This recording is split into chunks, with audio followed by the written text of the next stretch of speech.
Well, Paul, I think you couldn't have summed it up better because the king, after all the activities that had to be undertaken in the day, remember the most significant element about this day had to do with him connecting with the ancestors, in particular Okoko of the royal house, and that is the most important ritual for the king to connect with the spiritual world.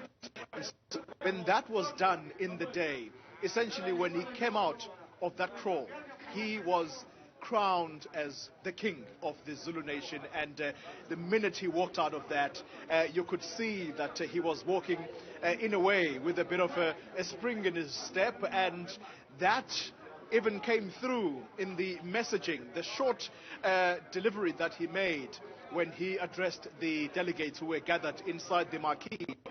One of the key for me was the message around the recognition of King Misuzulu Kazwelithini as the king, and the recognition by government in particular. You heard him say that as far as he knows, there's not a second or third certificate. There's just one certificate, and I think that probably was the key message directed exactly to the people who have been contesting the throne. And another key message, you mentioned in your intro that this particular gathering even attracted the attention of those who came from outside of South Africa's borders.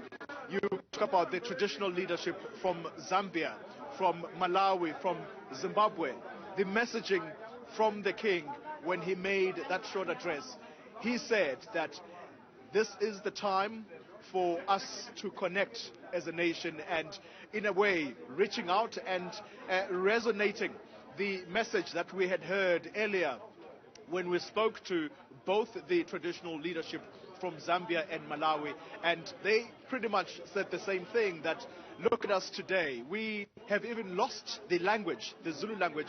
We should have been addressing you in isiZulu, but because of the wars of the past, because of the perhaps divisions of the past that led us to breaking away from South Africa, we are now trying to reconnect. And so part of the messaging here is that it's that togetherness, if I could put it like that, that the king has also preached here today. Absolutely. Xoli, as we leave it there for now and take you to Linda Mnisi, who also has been watching developments as this event has unfolded. Linda, we know that the messaging around the time to connect, the time for unity, is one that came out and resonated at that event. Talk to us about some of the reaction you're getting. In fact, Mpo, it takes me back to a conversation I was eavesdropping on inside the kraal that was being had by some of the Zulu regiments. One of them even saying that he didn't believe that we would get to this particular point, and that at some point it seemed very bleak, and they were very worried about what would happen to the monarch, what would happen to the kingship, who will lead the Zulu nation. And this for them was a moment that reassured them that there is a leader in the Zulu nation. So it's been, of course, a day of really festivities and celebrations, but also what was important was coming from what the king would then say after this entire day of festivities, being connected with his ancestors, that announcement to the ancestors and to the living that the Zulu nation now has a king. He says that those who were opposed or are opposed to his kingship must be given an ear, but they must not be listened to. He goes on to even say, Paul, that, in fact, there's a lot of suspicion, particularly when you look at what is happening and the divisions that are happening within the Shembe church. He says those are similar divisions that, are happening within the royal family. He says these people have been sent to divide the nation, but his job, he says, is to lead a more united Zulu nation, is to unite, the Zulu nation and to take it forward. He says we're turning on a new leaf and we're going forward with the entire nation. So it's the message that many who you see behind me leaving the royal palace are taking home at the moment. After all these festivities, post the recognition by government, many of them will want to see the actual work of reuniting the nation, post, of course, a difficult period of losing a king who sat on the throne for nearly 50 years, and a short while after that losing a queen, who then who gave birth really to the now King Misuzulu Gazwelitin. So many of them take a message of hope back home. They are hopeful that things will get back to normal, but in as far as the legal battles are concerned, one can only wonder what the next step is, given the fact that there was a challenge or an application this morning, an attempt to interdict this coronation. But you could see from those gathered here that they are not deterred by what was happening. They were here for the festivities. They were excited to be here. We saw the maidens, we saw Omama, we saw Amabuto coming out, because this ceremony, after all, was also about the announcement to them that the Zulu nation now has a leader. Absolutely. Let's leave it there for now. Linda Mnisi, of course, also rounding up some of the highlights of the event that was underway today. Royal families from far and wide witnessed the coronation ceremonies. Members of the Ubukhosi Buga Mzilikazi Ga Mashobane in Bulawayo were also spotted. They say they are here to celebrate the king of the Nguni nation entering the kraal.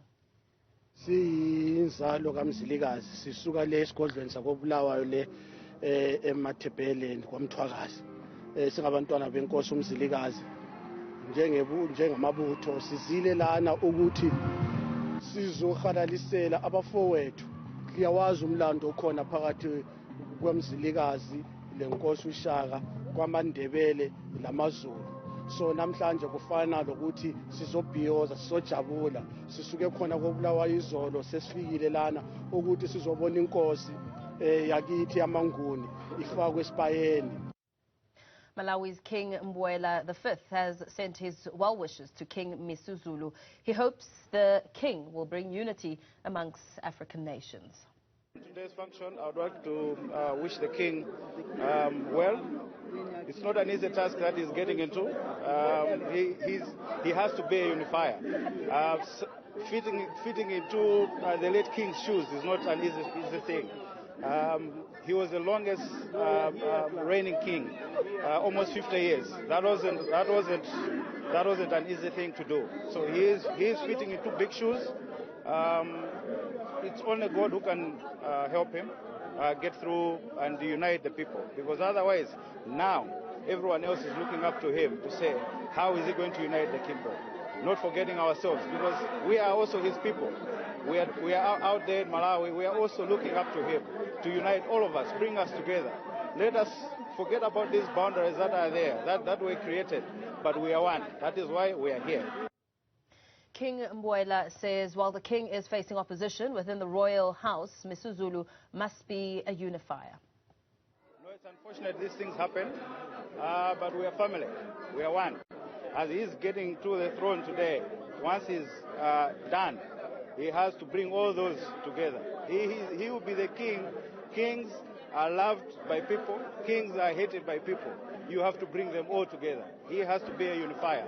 Let him bring the nation together. Otherwise, everyone is looking up to him. Others are doing it deliberately, but that's how it is.